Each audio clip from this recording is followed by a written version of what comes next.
अमरावती विभागीय संदर्भ सेवा रुग्णालय येथे कर्णरोपण शस्त्रक्रिया झालेल्या 2.5 वर्षीय बालिकेने प्रथमच आवाज ऐकला। रुग्णालयात तिला बाह्य स्पीच प्रोसेसर यंत्रणा जोडण्यात आली आणि त्या क्षणी उपस्थित सर्वांच्या चेहऱ्यावर अपार आनंद झळकला। चांदूर रेल्वे तालुक्यातील ही बालिका जन्मजात मूकबधीर होती। ऐकू आणि बोलू न शकत असल्याचे पालकांच्या लक्षात आल्यानंतर तिला अमरावतीतील सुपर स्पेशालिटी हॉस्पिटलमध्ये दाखल करण्यात आले। आवश्यक सर्व तपासण्या पूर्ण झाल्यानंतर 9 नोव्हेंबर 2025 रोजी कर्णरोपण शस्त्रक्रिया करण्यात आली। सुपर हॉस्पिटलचे वैद्यकीय अधीक्षक डॉक्टर अमोल नरोटे यांच्या मार्गदर्शनाखाली इंदिरा गांधी शासकीय वैद्यकीय महाविद्यालयाचे ENT विभाग प्रमुख डॉक्टर जीवन वेदी, सुपर स्पेशालिटी हॉस्पिटलचे OSD डॉक्टर मंगेश मेंढे यांनी ही शस्त्रक्रिया यशस्वीरित्या पार पाडली। शस्त्रक्रियेनंतर 21 दिवसांनी जखम पूर्णपणे बरी झाल्यानंतर पुढील टप्प्यात स्पीच प्रोसेसर बसविण्यात आला। या बालिकेने यापूर्वी कधीही आवाज ऐकला नसल्यामुळे शब्दांची ओळख किंवा उच्चार करण्याची क्षमता नव्हती। आता तिला नव्याने आवाज ओळखण्यासाठी आणि प्रतिसाद देण्यासाठी स्पीच थेरपी आणि श्रवण पुनर्वसनाची आवश्यकता असेल। पूर्णपणे बोलण्यासाठी सुमारे 1.5 ते 2 वर्षांचा कालावधी लागू शकतो, असे डॉक्टरांनी सांगितले।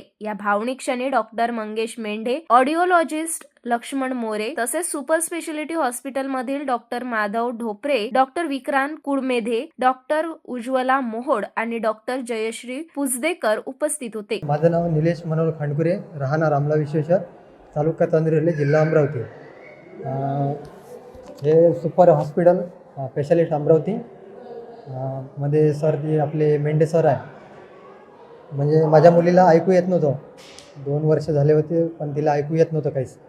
मग आम्ही ते इरविनमध्ये गेलो, जिल्हा सामान्य रुग्णालयामध्ये, आणि तिथून आम्हाला इथे पाठवलं म्हणजे सुपर स्पेशालिस्टमध्ये जे आपले सर आहे, विशेष कार्यकारी अधिकारी साहेब डॉक्टर मेंढे सर, यांनी आम्हाला नंतर मग ते श्री लक्ष्मण मोरे सर आहे नवा ते प्लॅटवरचे, ते म्हणत होते का बा हे हिला ऐकू येईल, बोलू पण शकते, पण तुम्हाला ते सर्जरी करावी लागेल।